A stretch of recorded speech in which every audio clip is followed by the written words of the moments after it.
प्यारे बच्चों, एक बार फिर से जीवन क्लासेस में आपका स्वागत है। देखिए, जैसा कि आप जानते हैं कि बायोलॉजी का पार्ट नंबर 3 चैप्टर 9 मैं अंकित कुमार फिर से आपके सामने एक बार लेकर आता हुआ। मैं आशा नहीं बल्कि विश्वास से कहता हूं कि आप इन वीडियो को देखकर ज्यादा से ज्यादा अपनी जो पढ़ाई है उसमें सहायता प्राप्त करेंगे। तो देखिए, एक बार फिर से हम शुरुआत करते हैं। रोग प्रतिरोधकता के लिए पादप प्रजनन। रोग प्रतिरोधकता के लिए किस प्रकार से पादप प्रजनन की प्रोसेस को अपनाते हैं?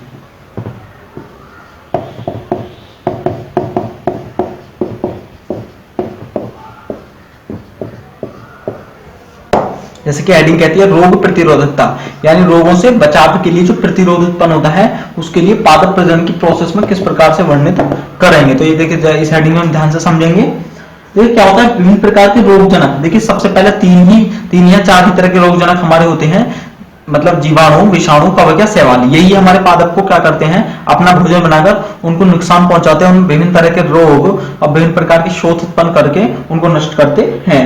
तो ऐसे स्थिति में क्या होता है, हमारी जो गुणवत्ता व उत्पादक प्रमुख तौर पर पीड़कों से ही प्रभावित होती है। उत्पादक व गुणवत्ता किससे प्रभावित होती है? पीड़कों से।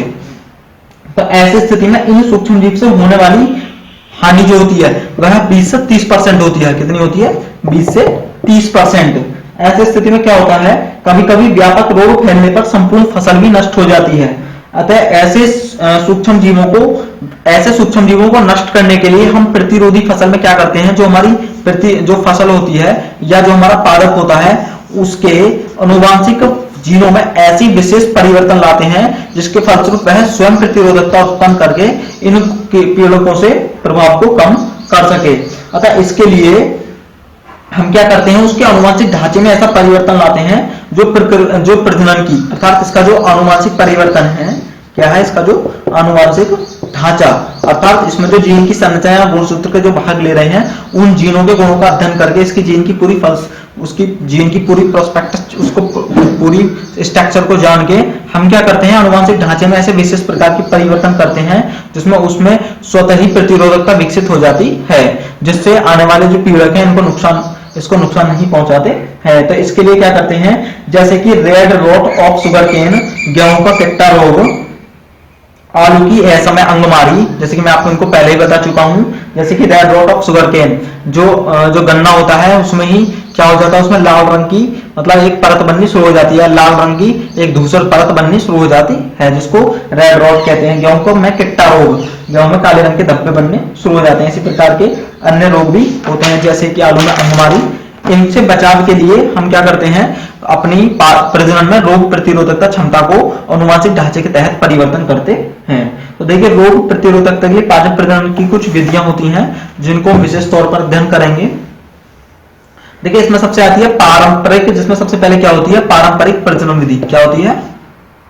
पारंपरिक प्रजनन विधि। पारंपरिक प्रजनन विधि को ध्यान से समझेंगे। जैसे कि इसमें आपको हेडिंग से ही दिख रहा है पारंपरिक जो पहले से परंपरा के अकॉर्डिंगली प्रजनन होता है। तो इसमें क्या होता है, इस विधि में रोग प्रतिरोधी किस्म को विकसित करने के लिए संकरण या रोग प्रतिरोधी जनन का चयन किया जाता है। तो उसमें दो तथ्यों को ध्यान में रखना जरूरी होता है, एक तो संकरण, और संकरण किसका, उसमें जो रोग प्रतिरोधी जनन द्रव्य होता है, रोग प्रतिरोधी जो जनन द्रव्य होता है उसको ध्यान में रखकर हम इसका संकरण कराते हैं। जब हम इसमें रोग प्रतिरोधी जनन द्रव्य लेकर संकरित कराते हैं तो पारस्परिक प्रजनन विधि के द्वारा क्या होता है, उसमें एक रोग प्रतिरोधकता ऑटोमेटिकली उत्पन्न हो जाती है, जिससे क्या होती है, हमारी फसल स्वतः ही उस पीड़क से अपना बचाव कर लेती है।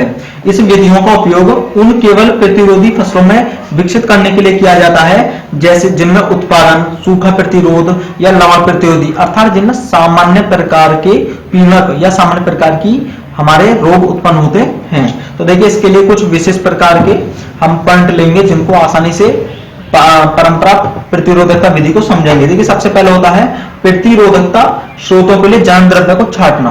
तो सबसे पहले किसका चयन करेंगे आप, जनन द्रव्यों का। जब जनन द्रव्यों को आप जो पीड़क प्रतिरोधी हैं उनके जनन द्रव्यों को चुन लेंगे, उसके फलस्वरूप एक नई प्रकार की पॉइंट शुरू होता है जिसको कहते हैं चयनित, अर्थात किन जनकों में इनका संकरण कराएंगे। आप जो आपने जो जनन द्रव्य ले रखे हैं, आप उनमें जिसमें आपको वह प्रविष्ट कराने हैं, तो आप उन चयनित जनकों को लेंगे। क्या करेंगे आप? उन चयनित जनकों को लेंगे जिसमें आपको इस संकरण जो जनन द्रव्य प्रविष्ट कराने हैं। अब इसके बाद क्या करते हैं? आप संकरों का चयन करते हैं, अर्थात आप संकर जो लक्षण निकल के आते हैं, आप उन विशेष प्रकार के संकृत गुणों का चयन करते हैं। इसके पश्चात क्या होता है? उन संकरों का मूल्यांकन करते हैं। जो संकृत प्रकार की जो प्रजाति निकली आई है, जो आपको जो प्रविष्ट पौधे मिल गए हैं, उनके अकॉर्डिंगली आप क्या कराते हैं? फिर दोबारा से उन संकरों का मूल्यांकन करते हैं। क्या करते हैं? संकरों का मूल्यांकन, अर्थात उनका एनालिसिस आप करते हैं। इसके पश्चात क्या होता है? नई किस्म का परीक्षण। अब जो आपने जो संकृत जातियां ली हैं, उनमें से आप नई किस्म को विकसित करते हैं। इसके अलावा जब आपने जो नई किस्म विकसित कर ली, उस नई किस्म में निर्मुक्त करता, उस नई किस्म को आप क्या करते हैं? पेटेंट, अर्थात उसको नई किस्म को आप प्रमुख तौर पर विकसित करके उसका उपयोग करना शुरू कर देते हैं। जैसे कि हमारी बहुत सारी फसलों के नाम, उन पादपों के नाम और उनमें विभिन्न प्रकार की प्रतिरोधक क्षमता व परंपरागत विधि दी हुई है। जैसे कि सरसों में किस्म है पूसा स्वर्णिम। इसमें क्या होता है? क्रूसीफेरस का श्वेत कीट के विरुद्ध जो है उत्पन्न किया गया है। देखिए आपकी नेक्स्ट हेडिंग आती है, यह भी बहुत इंपॉर्टेंट आती है। तो देखिए जरा, अब ये उत्परिवर्तन प्रजनन, जैसे कि मैं आपको उत्परिवर्तन कई बार बता चुका हूं। तो उत्परिवर्तन क्या होता है? किसी भी जीव की जो जैविक संरचना होती है, यानी जीन की संरचना होती है, उसमें अचानक से उत्पन्न होने वाले परिवर्तन को उत्परिवर्तन कहते हैं। उत्परिवर्तन में अचानक से होने वाले जीन के स्ट्रक्चर में परिवर्तन। तो बात चलेगी उत्परिवर्तन प्रजनन पर। आपको उत्परिवर्तन को ध्यान में रखते हुए प्रजनन को वर्णित करेंगे। उत्परिवर्तन प्रजनन जरा ध्यान से सुनेंगे आप सभी। जीन के आधार अनुक्रम में परिवर्तन में जो आनुवंशिक विविधता पैदा होती हैं, अर्थात अचानक जीन के अंदर जो उसके अंदर स्ट्रक्चर के अंदर जो परिवर्तन होता है, वही उत्परिवर्तन कहलाता है। जैसा कि आप पहले से ही जानते हैं। तो फसली पौधों में उत्परिवर्तन कृत्रिम रूप से किया जाता है। भाई क्या करेंगे? उत्परिवर्तन करेंगे तो उसके आनुवंशिक स्ट्रक्चर, किसी जो पौधा है या कोई पादप ले रहे हैं हम, कोई पादप लिया हमने, उसकी आनुवंशिक स्ट्रक्चर में ऑटोमेटिकली परिवर्तन होता है, या क्या करा दिया? या मनुष्य के द्वारा करा दिया। तो उस परिवर्तन से क्या जीन की स्ट्रक्चर बदलेगी, और सब गुणधर्म किस पर डिपेंड करते हैं? वो जीन पर करते हैं, क्योंकि गुणधर्मों का प्रतिरूपी ही जीन होता है। जब जीन पर एकदम प्रभाव आएगा तो जीन के फलस्वरूप क्या होंगी? नई जातियां विकसित होंगी, मतलब गुणधर्म बदलेंगे, और गुणधर्म बदलने से परिवर्तन होगा, और परिवर्तन से क्या होगा? विकास होगा। तो उत्परिवर्तन एक तरीके से देखा जाए तो विकास का ही एक प्रमुख कारक है। तो इसके लिए मनुष्य इसके तौर पर कृत्रिम रूप से भी उत्परिवर्तन कभी कभी कराए जाते हैं। इसके लिए म्यूटाजेंस का प्रयोग किया जाता है। म्यूटाजेंस दो प्रकार के होते हैं। म्यूटाजेंस क्या होता है? जो उत्परिवर्तन करने के जो कारक होते हैं उनको म्यूटाजेंस कहते हैं। तो म्यूटाजेंस होते हैं नंबर 1 रासायनिक म्यूटाजेंस। क्या होते हैं? रासायनिक। जैसे कि हेडिंग से ही स्पष्ट हो रहा है, इसमें इथाइल मीथीन सल्फोनेट व सोडियम एजाइड, इनसे क्या करते हैं? यदि हम इनको जीन की संरचना में डालेंगे या जीन के साथ इनकी प्रविष्टि कराएंगे, तो अचानक से रासायनिक परिवर्तन के फलस्वरूप क्या होगा? परिवर्तन हो जाएगा, जिससे हमारी विशेष प्रकार की उत्परिवर्तन होकर हमें नए प्रकार के गुणधर्मों का सृजन मिलेगा। ऐसे ही इसके साथ क्या होता है? भौतिक म्यूटाजेंस जिनका भौतिक स्तर पे उत्परिवर्तन कराया जाए। तो भौतिक में होता है अल्फा बीटा गामा एक्सरेज द्वारा, अर्थात अल्फा बीटा गामा एक्सरेज द्वारा। सॉरी, इनमें सिर्फ दो ही किरणें यूज की जाती हैं, मैंने आपको गलती से बता दी। इसमें होता है एक्सरेज और गामा रेज।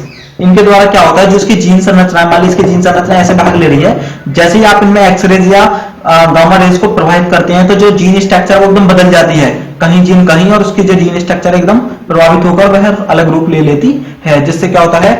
उसमें अचानक से परिवर्तन उत्पन्न हो जाता है, जिसको हम क्या कहते हैं? भौतिक म्यूटाजेंस या भौतिक परिवर्तन के द्वारा उत्परिवर्तन किया जाता है।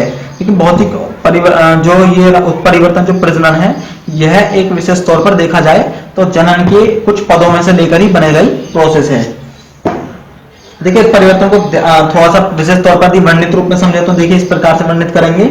उत्परिवर्तन प्रजनन द्वारा कई फसलों की उन्नत किस्में विकसित की गई हैं। भाई सीधी सी आप जानते हैं, यदि आपने किसी जीन, कोई लाभकारी जीन में एक अचानक से परिवर्तन कर दिया, मान लो वो जीन छिपा हुआ था, वह सुप्त था, तो उसकी स्थिति में आपने एकदम से उसमें क्या किया, उसमें आपने एकदम कृत्रिम उत्परिवर्तन कर दिया, और कृत्रिम उत्परिवर्तन करने से वह जीन एक्टिव हो गया, और जीन एक्टिवेट होने से ही क्या हो जाएगा, एकदम से परिवर्तन हो गया, और उस परिवर्तन की फलस्वरूप कोई विशेष गुणधर्म उसमें भाग लेना शुरू कर दिया, तो इससे क्या हो गया, एक विशेष प्रकार का गुणधर्म जो हमारे लिए उपयोगी है, तो इससे क्या होगा, फसल एकदम विकसित होगी। जैसे कि गेहूं में कीट रोगों के प्रति प्रतिरोधकता क्षमता, और जौ में अधिक उपज के लिए क्या किया जाता है, इस प्रकार से कृत्रिम उत्परिवर्तन किया जाता है। इसके अलावा मूंग में पीत मोजेक वायरस व चूर्णील आचिता के प्रतिरोधकता भी शामिल है। तो इन प्रकार के रोगों को दूर करने के लिए हम गेहूं, मूंग व चने में उत्परिवर्तन करते हैं, जिससे जीन क्या होता है, जीन स्वतः ही प्रतिरोधकता विकसित करके कीट रोग या अन्य प्रकार के मोचक वायरसों से अपनी रक्षा कर लेता है। देखिए इसके लिए यदि प्रोसेस की बात की जाए तो देखिए आप ध्यान रखेंगे, इस प्रोसेस को शॉर्ट में समझेंगे, क्योंकि देखिए आप जानते हैं ऑनलाइन माध्यम के द्वारा थोड़ा सा बात को लंबा कहना सही नहीं, मतलब थोड़ा सा ठीक नहीं होता है, इसलिए हम क्या करेंगे, बात को अपनी संक्षिप्त रूप में स्पष्ट रूप से कहेंगे। तो देखिए हम यहाँ पे अपने महत्वपूर्ण कारक पे चलते हैं। सबसे पहले करेंगे बीज का म्यूटाजेंस उपचार, अर्थात बीज का उत्परिवर्तन, अर्थात बीज का रासायनिक या भौतिक रूप से क्या करते हैं, उसका उपचार करते हैं, जो उसमें उत्परिवर्तन कर दें। अब जो उसमें आप भौतिक या रासायनिक रूप से उसका उत्परिवर्तन कर देंगे, तो उपचारित जो बीज होंगे, अब भाई इसमें जो जीन भाग ले रहे हैं, मान लो जीन कोई रोग, किसी रोग में जो जीन भाग ले रहे थे, अब जीन जो हमने उत्परिवर्तन की सहायता से उनकी स्ट्रक्चर में परिवर्तन कर दिया, तो वो जीन की स्ट्रक्चर चेंज हो गई। अब हम क्या करेंगे, उपचारित हो गए हमारे पास, अर्थात उनका उपचार हो गया।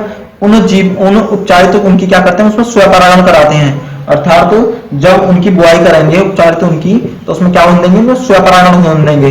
उपचारित बीज बो थी, अब उसमें स्वपरागण की प्रक्रिया करेंगे। जब स्वपरागण होगा तो स्वपरागण के फलस्वरूप उसमें से चयन करेंगे, अर्थात वांछित लक्षणों को चयन करके फिर दोबारा से जो स्पष्ट संकृति जाति है उसका निर्गमन कर देंगे। क्या कर देंगे, संकृति जो जाति है वो हमारा मुख्य रूप से निर्मुक्त हो जाएगी, और हम उसको विशेष तौर पर अब एक अलग जाति बनाकर उसको प्रयोग में लाना शुरू कर देंगे। तो आप समझ चुके होंगे परिवर्तन प्रजनन। इसकी और ज्यादा बात की जाए तो क्या होता है, फसली पौधों में कई जंगली संबंधी रोग प्रति क्षमताएं जीन होते हैं। क्या क्या होता है, कभी कभी फसली पौधों की कई जंगली संबंधी जातियों में क्या होता है, जो हमारी जो जैसे हम मान लो कोई फसली जाति बो रहे हैं, तो उसकी जो जंगली प्रजाति होगी, मान लो जो जंगल में स्वतंत्र रूप से बन रही होगी, उसमें कई प्रतिरोधी जीन पाए जाते हैं। मान लीजिए आपकी घरेलू जाति है और ये आपकी जंगली जाति है, तो कभी कभी क्या होता है, जो रोग इसमें हो रहा है उस रोग का प्रतिरोधी कभी कभी जंगली जाति में पाया जाता है। तो ऐसी स्थिति में हम क्या करते हैं, परंतु इनकी उत्पादन क्षमता कम होती है। यदि हम इन दोनों का संकलन करा जाए, भाई इसकी उत्पादन क्या है, कम है इसकी उत्पादन क्षमता, लेकिन इसकी उत्पादन तो ज्यादा है, लेकिन इसमें प्रतिरोधकता क्षमता की कमी है। तो अब इसमें प्रतिरोधकता ज्यादा है, क्योंकि जंगली प्रजाति में प्रतिरोधकता स्वतः ही ज्यादा होती है, क्योंकि वह स्वतंत्र रूप से अपना लक्षण स्पष्ट कर रही होती है। तो इन दोनों का यदि हम संकलन करा दें तो क्या होगी, उत्पादन भी मिलेगा हमें और प्रतिरोधकता भी मिल जाएगी। तो ऐसी स्थिति में कभी कभी उत्परिवर्तनों का प्रयोग इस प्रकार से जंगली व घरेलू जातियों पर भी प्राप्त कर लेते हैं। इसके अलावा जैसे कि आपने देखा होगा, कभी भी एक आपके विशेष प्रकार की आपकी सब्जी होती है जिसको आप जानते हैं भिंडी के नाम से, इसका वैज्ञानिक नाम होता है एबेल मोस्कोस एक्सक्यूलेटस में पीत मोचक वायरस की प्रतिरोधकता इसकी जंगली प्रजाति में स्थानांतरित की गई। अर्थात क्या होता है, इसकी प्रतिरोधकता जो भिंडी की जो हमारी जो जाति हम यूज कर रहे होते हैं, इसकी जो जंगली प्रजाति है इसमें क्या करेगी, इसकी प्रतिरोधकता प्रभावित की गई और एक नई प्रकार की हमारी भिंडी की प्रजाति का जन्म हुआ, जो हमारे लिए बहुत ज्यादा कारगर सिद्ध हुई। तो आप समझ चुके होंगे उत्परिवर्तन प्रजनन के द्वारा आसानी से। अब देखिए नेक्स्ट हेडिंग चलती है पीड़ितों के प्रतिरोधकता के लिए पादप प्रजनन। तो देखिए जरा ध्यान से समझना है आपको, पीड़ितों के प्रति प्रतिरोधकता के लिए पादप प्रजनन। तो देखिए जरा ध्यान से समझिए, सूक्ष्म जीवों के अतिरिक्त देखिए क्या होता है, सूक्ष्म जीव ही क्या करते हैं, हमारी फसल को खाली सूक्ष्म जीव ही नुकसान नहीं पहुंचाते, बल्कि कीट या अन्य प्रकार के भ्रंग भी हमारी फसल को क्या करते हैं, महत्वपूर्ण रूप से नुकसान पहुंचाते हैं। अतः हमें क्या है, अपनी जो पादप या फसल है अधिक कीटों से भी सुरक्षा करने के लिए उनके लिए प्रतिरोधकता विकसित करनी होती है। तो ऐसी स्थिति में हम क्या करते हैं, सूक्ष्म जीव जो हमारे कुछ फसली पौधे होते हैं उनमें कीटों से बचने के लिए आंतरिक तौर पर एक क्षमता विकसित करते हैं। जो क्षमता किस पर डिपेंड करती है, वह उनकी आकार की पर, अर्थात आकार पर, जैव रसायन पर, उनकी जैव रासायनिक संरचना पर और क्रियात्मक लक्षण, जो ये तीनों समूह होते हैं हमारे, यह हमारे कीट से रक्षा करने में उनकी सहायता करते हैं। जैसे कि अधिकांश पादपों में रोमिल पत्तियां प्रतिरोधकता उत्पन्न करती हैं। मतलब ज्यादातर जो पादप की जो कीटों से रक्षा करने का जो उत्तरदायित्व होता है वह उनकी पत्तियों पर होता है। किस पर होता है, उनकी पत्तियों पर। वह पत्तियां इस भाग को आसानी से निभाती हैं। जैसे कि कपास में जेसिड तथा गेहूं में धान्यपूर्ण भृंग, जो उसकी कांटेदार, मतलब जैसे जो हमारे जो गेहूं होता है उसकी जो थोड़ी जो किनारेदार जो पत्तियां होती हैं वह भृंग से उसकी रक्षा करने में विशेष तौर पर सहायता करती हैं। गेहूं में विशेष प्रकार की तने की वजह से स्टेम सॉफ्ट फ्लाई उसके पास नहीं आती। अर्थात गेहूं का जो विशेष प्रकार का तना होता है उसमें क्या होता है, जो एक विशेष प्रकार का भृंग होता है स्टेम सॉफ्ट फ्लाई उसके पास नहीं आ पाती। अर्थात चिकनी पत्तियां वाली अनेक प्रकार के नेक्टर विहीन कपास वाले भृंग को अपनी ओर आकर्षित नहीं करती।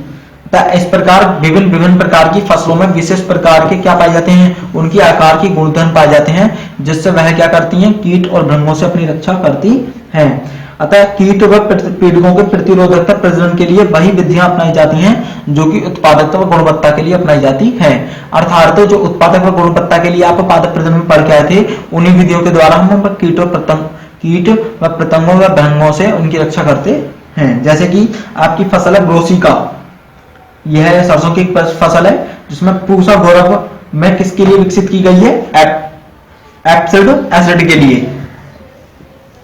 तो आप इस टेबल को याद करके आसानी से अपनी नॉलेज बढ़ा सकते हैं। देखिए एक नेक्स्ट पॉइंट और एक इंपॉर्टेंट पॉइंट आता है उन्नत खाद्य गुणवत्ता के लिए। अब जैसे कि हम विशेष प्रकार के उद्देश्य या गुणवत्ता उनके महत्वपूर्ण तथ्यों के आधार पर पादप प्रजनन पढ़ रहे हैं। जैसे हम जैसे उत्पादन के लिए पढ़ के आए थे, प्रतिरोधकता के पढ़ के लिए आए थे, इसलिए गुणवत्ता भी क्या है, एक महत्वपूर्ण उद्देश्य होता है हमारा पादप प्रजनन के लिए।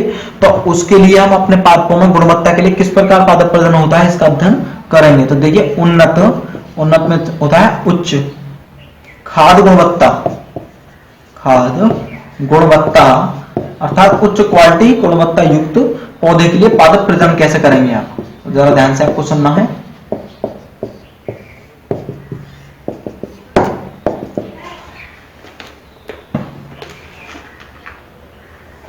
जरा ध्यान से सुनिए। देखिए आप सभी जानते हैं कि मतलब कोई क्या होता है कि कोई भी फसल है या किसी भी खाद्य पदार्थ में दो प्रकार की विशेष क्वालिटी पाई जाती है। एक तो उत्पादन अर्थात उसकी मात्रा, और एक पाई जाती है उसकी गुणवत्ता। क्या होती है उसकी गुणवत्ता। तो मान लीजिए किसी का उत्पादन अधिक है, यदि उसमें गुणवत्ता की कमी है तो वह हमारे रूप से हमारे लिए स्पष्ट रूप से उपयोगी नहीं है, अर्थात हमारे लिए स्पष्ट रूप से उपयोगी नहीं है। जैसे कि आप जानते हैं ज्यादातर रोग सूक्ष्म पोषकों, प्रोटीन और विटामिन की कमी होती है। अर्थात क्या होता है, कभी कभी किसी पादप या खाद्य पदार्थ में क्या होता है, उत्पादन तो अधिक होता है लेकिन जो उसके पोषक पदार्थ होते हैं, गुणवत्ता क्या होता है, जो पोषक पदार्थ युक्त जो उसकी मात्रा होती है उसको गुणवत्ता कहते हैं। तो पोषक पदार्थ जैसे कि विटामिन, प्रोटीन्स, वसा, कार्बोहाइड्रेट्स, ये सब क्या होते हैं, हमारे पोषक पदार्थ होते हैं। अतः देखा जाए तो ज्यादातर लोग क्या होते हैं, ज्यादातर अपर्याप्त भोजन के कारण या कुपोषित भोजन के कारण इनमें कुपोषण का शिकार हो ज्यादातर लोग कुपोषण के शिकार हो जाते हैं। तो इसके कारण इनका प्रमुख जो पोषक पदार्थ है कमी हो जाती है। इसके लिए इनकी गुणवत्ता में सुधार करना अत्यंत आवश्यक होता है। तो अधिकांश लोग जो आयरन, विटामिन या आयोडीन व जिंक की कमी से पीड़ित होते हैं। तो परिणाम स्वरूप विभिन्न प्रकार के रोग उत्पन्न हो जाते हैं। जैसे कि आयोडीन की कमी से आप जानते हैं घेंगा उत्पन्न हो जाता है। अतः उनकी मानसिक व शारीरिक क्षमता पर इसका सीधा प्रभाव पड़ता है। तो इसके लिए क्या करते हैं, ऐसी अवस्था में हम इस प्रकार की फसलों में पादप प्रजनन करते हैं, या अपनी जो फसल, जो हमारा जो पादप या फसल है उसमें इस प्रकार की इस प्रकार की फसल को विकसित करते हैं जिसमें ये पोषक तत्व प्रमुख तौर पर शामिल हों। क्या हो? जिनमें पोषक तत्व प्रमुख तौर पर शामिल हों। इसके लिए अनाजों में लाइसीन व ट्रोपोसिन अमीनो अम्ल की कमी होती है। जैसे कि अनाजों में सबसे जो हमारे महत्वपूर्ण पोषक पदार्थ होते हैं वह लाइसीन व ट्रोपोफोन होते हैं। तो अतः इनकी तुलना क्या करते हैं? ऐसी स्थिति में हम इनको प्रविष्ट ऐसी फसलों का चुनाव करते हैं जिसमें यह अधिक से अधिक मात्रा में पाए जाते हैं। सन 2000 में मक्के की संकर प्रजाति विकसित की गई जिनमें पहले की तुलना में अधिक लाइसीन व ट्रोपोसोन अर्थात ऐसी प्रजाति संकरित प्रजातियां विकसित करते हैं हम अपने अनाज की जिसमें ज्यादा से ज्यादा लाइसीन व अन्य प्रकार के पोषक पदार्थ जैसे कि ट्रोपोफोन आदि ज्यादा हों। ऐसी स्थिति में चावल की ऐसी प्रजातियां विकसित की गई जिसमें 5 गुना से अर्थात चावल की ऐसी प्रजाति विकसित की गई जिसमें पहले से 5 गुना ज्यादा अर्थात आप कब खाओगे लेकिन ज्यादा से ज्यादा आपको पोषक पदार्थों की प्राप्ति होगी। इसका महत्वपूर्ण कार्य जो करता है वो है हमारा भारतीय कृषि खोज अनुसंधान संगठन IARI करता है। वह क्या करता है? वह अनेक प्रकार की जो हमारे खाद्य पदार्थ हैं उनको बायोफोर्टिफाइड करता है अर्थात उनमें पोषक पदार्थों को संकलित करके अन्य संकरित प्रजातियां उत्पन्न करता है। जैसे कि विटामिन सी से भरपूर बथुआ, टमाटर, करेला, सरसों व आयरन से भरपूर गाजर व पालक, अनेक प्रकार के पोषक तत्वों से युक्त अनेक प्रकार की सेम बीज व अनेक प्रकार के फसलों को बनाता है जिससे कि ज्यादा से ज्यादा हम अपने पादपों में पोषक पदार्थों को युक्त पा सकें।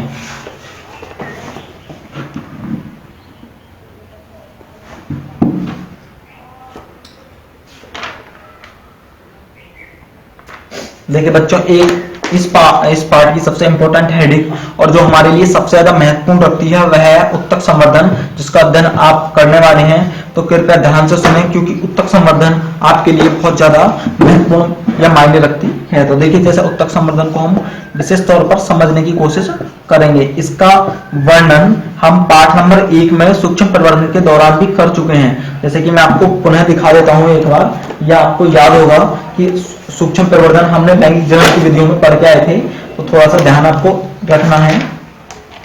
देखिए जरा, सूक्ष्म प्रवर्धन आपने देखा होगा, इसको मैंने आपको प्रत्यक्ष कक्षाओं में आसानी से समझा दिया था। यदि आप पहले उत्तक प्रवर्धन पढ़ने से लिए सबसे पहले आपको सूक्ष्म प्रवर्धन का एक बार रिवीजन जरूर करना चाहिए जिससे आप इसको पुनः समझ सकें। लेकिन यही वही हेडिंग है जो आप अपनी आगामी कक्षा में पढ़ रहे हैं, तो आपको थोड़ा ध्यान से देखना होगा।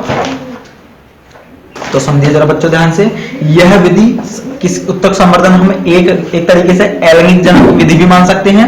इसमें आप, जैसे मैंने आपको बताया था, क्या किया जाता है, किसी पौधे से उसके सेल्स को निकाल के, किसी पौधे की जो कायिक प्रजनन करता है उसकी सेल्स में एक ऐसा विशेष गुण पाया जाता है कि वह नए पौधे को, पूर्ण नए पौधे को जन्म दे सके। इस गुण को हम क्या कहते हैं? पूर्ण सकता कहते हैं। तो देखिए जरा समझेंगे इसको ध्यान से कि इसकी एक एक पॉइंट को हम ध्यान से विशेष रूप से वर्णित करते हुए समझेंगे। यह विधि उन पौधों में, यह विधि विशेषकर उन पादपों में विकसित की जाती है जिसमें उच्च गुणवत्ता प्राप्त करने की सर्वोत्तम विधि है।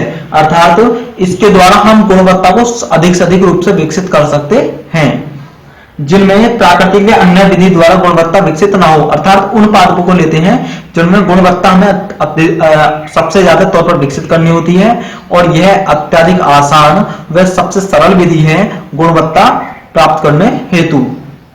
इस विधि में क्या होता है, एक निश्चित कृत्रिम संवर्धन माध्यम चाहिए। अर्थात कृत्रिम संवर्धन माध्यम का मतलब है कि मनुष्य द्वारा डिजाइन किया गया ऐसा माध्यम जिसमें हमारा एक नया पादप जन्म ले सके। अर्थात मनुष्य द्वारा बनाया गया एक कृत्रिम वातावरण जिसमें नए पौधे का जन्म हो सके। अतः पौधे के किसी भाग के उत्तक के संवर्धन से नए पौधे उत्पन्न किए जाते हैं। अब इसमें क्या करते हैं हम, पौधे का, जैसे कि मैंने आपको लेसन नंबर 1 में डिटेल में समझा दिया था, यदि हम किस पौधे का कोई निश्चित भाग लेकर या उसकी कोशिका युक्त भाग लेकर उसमें विशेष प्रकार की प्रोसेस करके नए पौधे को जन्म देते हैं। क्या करते हैं इसमें? नए प्रकार के पौधे को जन्म देते हैं, जिसको ही उत्तक संवर्धन कहते हैं। उत्तक संवर्धन का मतलब है कि कोशिका की सहायता से उसके उत्तकों का निर्माण कर नए प्रकार के पौधे का निर्माण करना, यही उत्तक संवर्धन कहलाता है। अर्थात नए उसके विशेष प्रकार के कैल्स या उत्तकों के समूह से नए पौधे को जन्म देना है उत्तक संवर्धन कहलाता है। क्योंकि यह एक विशेष तौर पर किसी भी पौधे के एक विशेष सिद्धांत पर डिपेंड करता है जिसको हम कहते हैं पूर्ण सक्तता। क्या कहते हैं? पूर्ण सक्तता। देखिए सबसे पहले इसका जो डिस्क्रिप्शन किया था वो किया था हेवरलैंड व टोटी पैटेंसी ने। उन्होंने बताया था कि किसी पौधे की प्रत्येक कोशिका में पूर्ण पादप या आनुवंशिक सूचना निहित होती है। जैसे कि आप जानते हैं, मतलब अर्थात ये अब बात थोड़ा ध्यान से सुनिए, किसी पादप की एक कोशिका में, ध्यान से सुनना है, एक अलग प्रकार से पादप बनने और उसकी सभी आनुवंशिक सूचना निहित होती हैं। अर्थात वह किस प्रकार से भाग लेगा, किस प्रकार से उसमें लक्षण होंगे या कौन से उसमें सूचनाएं कोडित हैं, तो वो सभी उसकी एक ही कोशिका में सम्मिलित होंगी। तो इसी सिद्धांत को ध्यान में रखकर हम उत्तक संवर्धन का अध्ययन करते हैं या उत्तक संवर्धन की प्रोसेस को आगे बढ़ाते हैं। क्या हुआ, सबसे पहले स्टीवर्ड ने जंगली गाजर की जड़ों से प्राप्त कोशिका का एक पूर्ण पौधा बनाया। उसने क्या किया, गाजर की जड़ों से लेकर एक पौधे का निर्माण किया। उत्तक संवर्धन विधि में एक कोशिका समूह को, जिसमें आपने जो सबसे पहले आपने जो कोशिका या कोशिकाओं का समूह लिया हुआ है उसको एक्सप्लांट कहते हैं। क्या लिया हैं, पूर्व पौधा या एक्सप्लांट।